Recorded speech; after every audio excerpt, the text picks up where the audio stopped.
Dear student, एक बार आपके फिर से आपका फिजिक्स विद एस के ऑनलाइन क्लासेज में आपका हार्दिक स्वागत। और आज मैं आपको जो नेक्स्ट लेक्चर पढ़ाऊंगा वो मैं आपको पढ़ाऊंगा कि सेल एवं विद्युत वाहक बल क्या होता है। कि चैप्टर नंबर 5 में यह भी आपके एक वेरी मस्ट टॉपिक में माना जाता है कि सेल एवं विद्युत वाहक बल क्या होता है। कि सेल क्या होता है, आपने पढ़ा होगा कि नाम सुनते हो सेल सेल सेल। ये सेल क्या होता है कि सेल एक ऐसा उपकरण होता है जिसकी सहायता से परिपथ में विद्युत धारा सतत रूप से प्रवाहित की जाती है। किसी की सतत रूप से प्रवाहित की जाती है, ऐसे उपकरण को सेल या बैटरी कहा जाता है। सेल या बैटरी के द्वारा रासायनिक ऊर्जा को विद्युत ऊर्जा में रूपांतरित किया जाता है। सेल में दो इलेक्ट्रोड होते हैं, एक होता है धनात्मक इलेक्ट्रोड, एक होता है ऋणात्मक इलेक्ट्रोड। और दोनों इलेक्ट्रोडों को विद्युत अपघट्य पदार्थ द्रव्य में या विद्युत अपघट्य द्रव्य में डुबोया जाता है।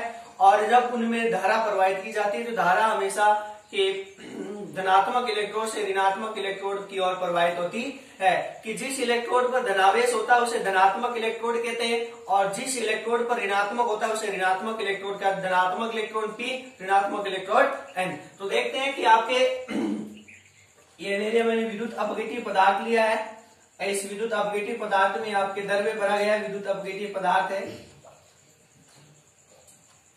एक है आपके पास विद्युत अपघट्य पदार्थ, अपघट्य द्रव्य। और इस विद्युत अपघट्य द्रव्य में मैं दो इलेक्ट्रोड लगा रहा हूं।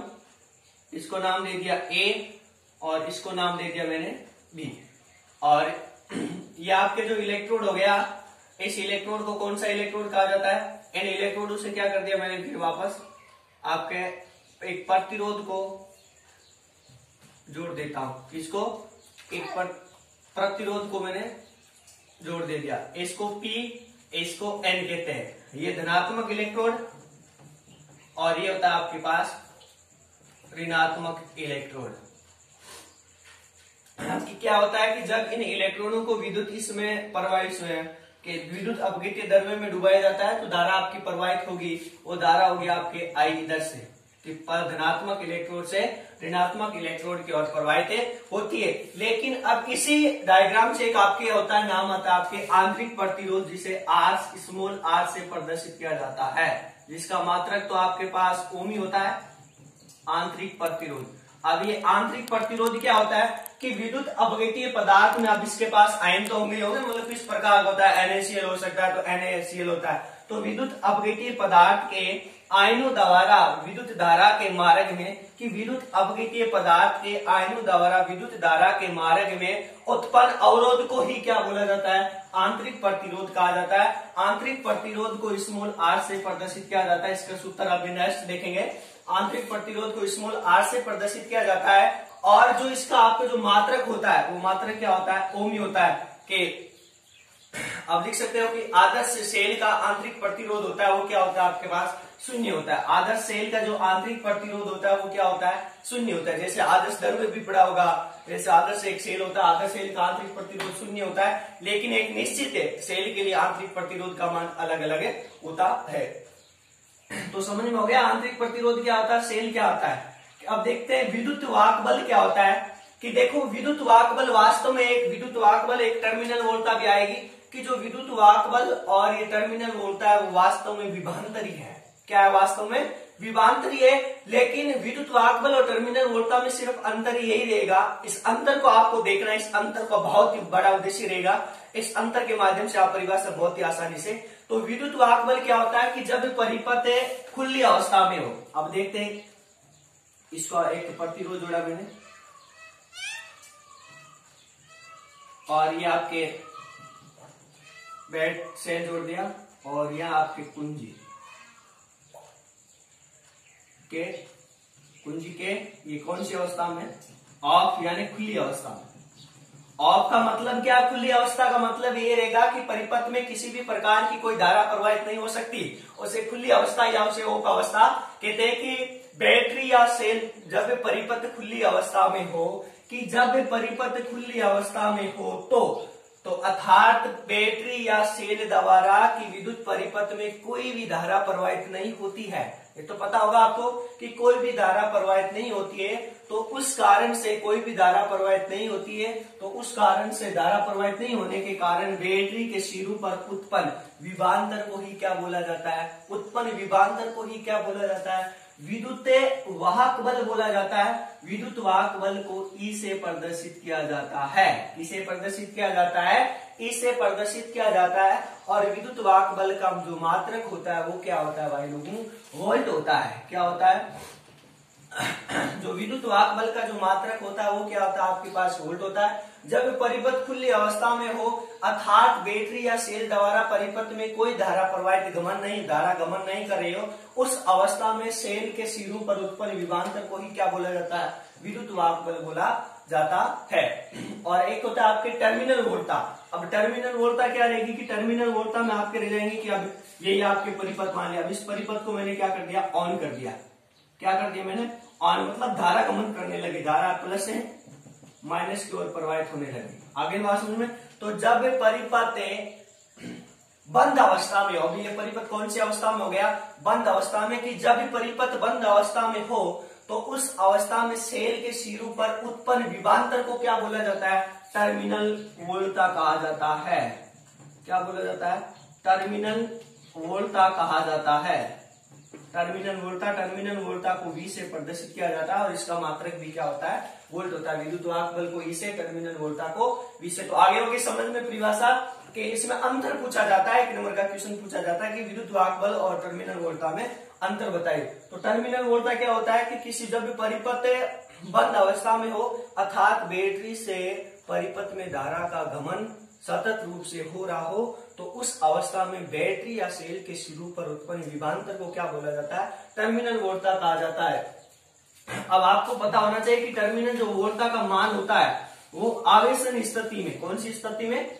कि टर्मिनल आवेशन स्थिति में,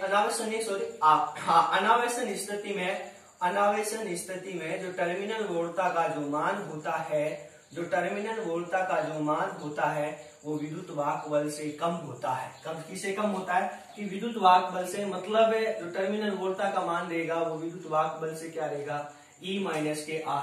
अब एक कि किसी भी कोई आप बंद परिपथ ले सकते हो कि बंद परिपथ के सिरों पर उत्पन्न कुल परिणामी टर्मिनल वोल्टता नहीं, परिणामी विभवांतर, कि बंद परिपथ ले सकते हो उसके सिरों पर उत्पन्न परिणामी जो विभवांतर है वो किसके बराबर रहेगा? कि उस परिपथ में लगे आंतरिक प्रतिरोध के सिरों पर उत्पन्न विभवांतर के क्या होता है? बराबर होता है। तो E माइनस के V बराबर, ये V कौन सा है? आंतरिक प्रतिरोध के सिरों पर उत्पन्न अंतर, ये क्या आपके पास कि कुल विभवांतर होता है। तो इस V की जगह आप क्या लिख सकते हो? मेरे पास आंतरिक प्रतिरोध है तो IR लिख सकते हो। E माइनस के V बराबर IR। अब इसको ऐसे भी लिख सकते हो E माइनस के IR, माइनस प्लस का था इधर आ गया माइनस का, ये माइनस का था उधर हो गया। तो V बराबर क्या हो गया? E माइनस के IR, जो क्या है? जो सेल की टर्मिनल वोल्टता का, जो कि सेल की टर्मिनल वोल्टता का सूत्र है। किसका सूत्र है? टर्मिनल वोल्टता का सूत्र है। ध्यान में रखना है, सूत्र बहुत काम आ गया। V बराबर E माइनस के IR। इसको इक्वेशन नंबर, आप इसको इक्वेशन नंबर 1 दे सकते हैं। और टर्मिनल वोल्टता का सूत्र है। ये कौन सी अवस्था होगी? कि अनावेशन स्थिति होगी। कौन सी अवस्था होगी? मतलब अनावेशन, मतलब आवेशन स्थिति होगी। ये कौन सी आवेशन स्थिति? अनावेशन स्थिति हो जाएगी। कि अब क्या कर सकते हो? अब यहां से आप लिख सकते हो कि ओम नियम से, इस नियम से, ओम नियम से वो क्या होता है? V बराबर IR होता है। IR लगेगा। अब आपको पता है कि यहां से किसका मान प्राप्त करोगे आप? कि इस ओम नियम से क्या हो गया कि ओम नियम से V बराबर IR, सॉरी I बड़ा रहेगा, ओम में तो होता है ना। तो यहां से आप किसका मान प्राप्त कर सकते हो? इस I का मान निकाल लिया। I का मान निकाला तो V बटा R आ गया। ये बात है कि I का मान निकाल लिया, V बटा R। अब किसमें मान रख सकते हो आप? इसमें मान सकते हो, इसका I का मान इसमें रख सकते हो। इसको समीकरण 2 दे दिया, इसको समीकरण 3। तो लिखूंगा समीकरण 2/3 से, 2/3 से इस I का मान इसमें रखो। I का मान इसमें रखा मैंने आप यहाँ से इसका मान प्राप्त कर सकते हो कि R बराबर या सीधा यहाँ से देखो एक बार एक फॉर्मूला देखो, इसे ऐसे यहाँ से फॉर्मूला देखो R बराबर क्या हो जाएगा, टर्मिनल होता है E माइनस वी अपॉन आई।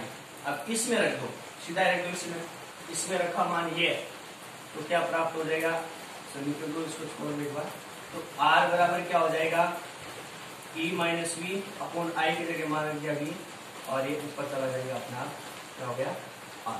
अगली बात समझ में, तो जो टर्मिनल वोल्टा का जो फॉर्मूला होता है वो क्या हो जाएगा, R बराबर E माइनस के वी अपॉन E माइनस के वी अपॉन वी कोष्टक में बाहर भी। ये किसका फॉर्मूला होता है, आंतरिक प्रतिरोध का फॉर्मूला होता है। तो ये तो आपके थी कौन सी अवस्था कि आवेशन, ये थी आपके अनावेशन स्थिति, मतलब अनावेशन स्थिति। अब आवेशन स्थिति में क्या होता है, आवेशन स्थिति में आपके पास यही रहेगा कि आवेशन स्थिति में पास आपके ये रहेगा कि जो टर्मिनल वोल्टा का मान होता है वो अधिक होता है, किसे विद्युत वाहक बल से भी क्या होता है आपके पास अधिक होता है। तो अधिक हो गया तो यहाँ पे जो माइनस दिखाई दे रहा है आपको, इसकी जगह आप क्या कर दोगे, ये तो अनावेशन, ये तो आवेशन स्थिति है, आवेशन। अनावेशन स्थिति में V बराबर टर्मिनल E प्लस के आई आर, ये कौन सी स्थिति होगी, अनावेशन स्थिति। और यदि स्थिति को उनको इस प्रकार दर्शाओ आप, तो प्लस माइनस ये आपके प्रतिरोध लगा हुआ है, और इसमें ऐसे दर्शा दी धारा, या आपके पास R प्रतिरोध है। आगे ये बात समझ में, ये आपके पास कौन सी स्थिति हो जाएगी कि ये हो जाएगी आपके पास अनावेशन स्थिति, सेलों का आवेशन, ये सॉरी आवेशन स्थिति हो जाएगी, आवेशन स्थिति। इसके सिरों पर उत्पन्न वोल्टा V हो जाएगी, और धारा का मान यदि माइनस से प्लस की ओर है तो वो कौन सी हो जाएगी, अनावेशन स्थिति।